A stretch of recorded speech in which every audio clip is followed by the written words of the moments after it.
જ્યારે હું અહીંયા રસ્તામાં આવતો હતો ત્યારે અનેક યુવાનોના મને ફોન આવ્યા કે બ્રિજરાજભાઈ આ સભામાં ન આવવા દેવા માટે અનેક ભાજપના નેતાઓના ફોન આવ્યા, અમને ધાક ધમકીઓ આપવામાં આવી, એવું કહેવામાં આવ્યું કે તમને જેલમાં નાખશું, ખોટા કેસો કરશું, ધંધા રોજગાર ઉપર પ્રહાર કરશું.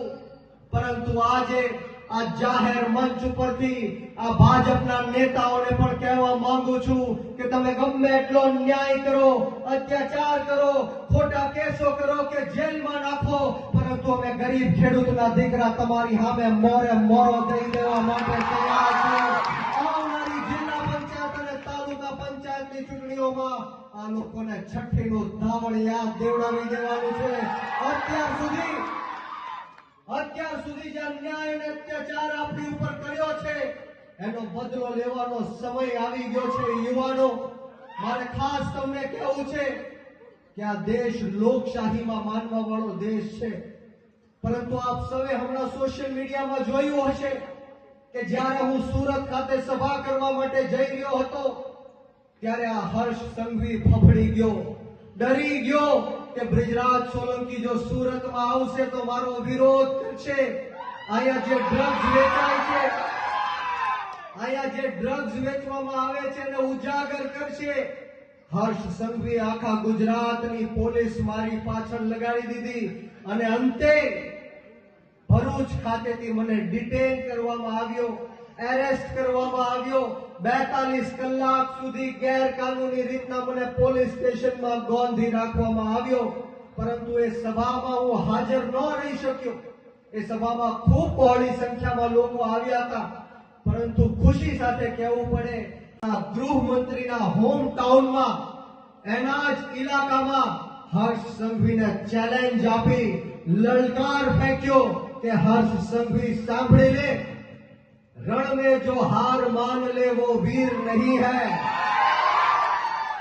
रण में जो हार मान ले वो वीर नहीं है, जो प्यास ना बुझा सके वो नीर नहीं है, कुर्सी पर बैठे नेता किसी घमंड में ना रहे, ये सत्ता किसी के बाप की जागीर नहीं है.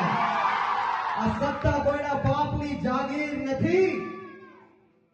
કદાચ હર્ષ સંઘવી અને ભાજપના નેતાઓ એવું સમજતા હોય કે આ ગુજરાત મોદીને શાહના ફરમાનથી ચાલશે, તો સાંભળી લ્યો, આ ગુજરાત મોદી કે શાહના ફરમાનથી નહીં પરંતુ ડોક્ટર બાબા સાહેબ ભીમરાવ આંબેડકરના સંવિધાનથી ચાલશે.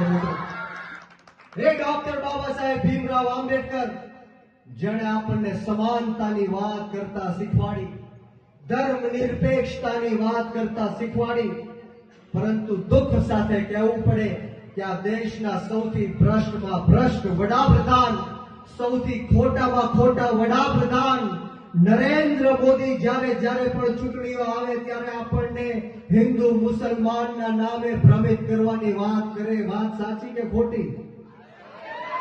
હિન્દુ મુસલમાનના નામે વાત ભ્રમિત કરવાની કોશિશ કરે, મંદિર અને મસ્જિદના નામે વાત ભ્રમિત કરવાની કોશિશ કરે, બાંગ્લાદેશ અને પાકિસ્તાનનું નામ લઈને ભ્રમિત કરવાની કોશિશ કરે, કબ્રસ્તાન અને સ્મશાનનું નામ લઈને આપણને ભ્રમિત કરવાની કોશિશ કરે. પરંતુ હું દર વખતે જાહેર મંચ ઉપરથી કહું છું કે બ્રિજરાજ સોલંકી આ દેશના વડાપ્રધાન નરેન્દ્ર મોદીને હિન્દુ નથી માનતો. બ્રિજરાજ સોલંકી નરેન્દ્ર મોદીને હિન્દુ ત્યારે માનશે જ્યારે આપણા ભારત દેશની અંદરથી આપણી ગૌ માતાની હત્યાઓ બંધ થશે. મિત્રો, આપણા ભારત દેશની અંદર દરરોજ 50,000 કરતા પણ વધારે ગૌ માતાની હત્યાઓ થાય છે અને ભારત દેશની અંદર એલેના નામની એક કંપની છે જે ગૌ માંસને બીજા દેશોમાં વેચે છે, બીફ એક્સપોર્ટિંગ કરે છે. એ એલેના નામની કંપની પાસેથી આ ભાજપે 550 કરોડ રૂપિયાનું ચૂંટણી ફંડ લેવાનું કામ કર્યું. બોલો, આ લોકોને હિન્દુ કહેવાય? આ લોકોને મત અપાય? આપણે સૌએ આપણી આત્મા જગાડવાનો વારો આવી ગયો છે. દોસ્તો, હર હંમેશ જ્યારે પણ આમ આદમી પાર્ટીની સભાઓ થાય ત્યારે લોકોને ડરાવવાના ધમકાવવાના પ્રયત્ન કરે, એના કારણે લોકો સભામાં ઓછા આવે પરંતુ આપ સૌ એટલી બહોળી સંખ્યામાં ઉપસ્થિત થયા છો ત્યારે આપ સૌને સો સલામ કરું છું, નતમસ્તક વંદન કરું છું કે આ ભાજપના ભૂંડ ભક્તોથી ડર્યા વગર આજે તમે અહીંયા ઉપસ્થિત થયા છો. આજે મર્દોની મહેફિલમાં આવીને મારી છાતી ગદગદ ફૂલે છે મિત્રો. એટલા માટે હું કહેવા માંગીશ કે વળે નહીં કાંઈ દુનિયામાં કરે ગેંગે કે ફેફેથી, વળે નહીં કાંઈ દુનિયામાં કરે ગેંગે કે ફેફેથી. ઘડીક શણગાર મર્દોનો સજી લ્યો તો મજા આવે, અને મજા કાંઈક ઓર આવે. દાદ કાયર વેશ મૂકો તો અને કદમ બે કાળની હામાં ભરી લ્યો તો મજા આવે. આ ભાજપ જેવી કાળ સામે જ્યારે આપણે કદમ ભરી લીધા છે ત્યારે કોઈ ડરવાની કે ગભરાવાની જરૂર નથી. આયા બેઠેલો એક આમ આદમી પાર્ટીનો નેતા મોતને મુઠ્ઠીમાં લઈને ફરવા વાળો નેતા છે, મોતનું કફન બાંધીને નીકળેલો નેતા છે.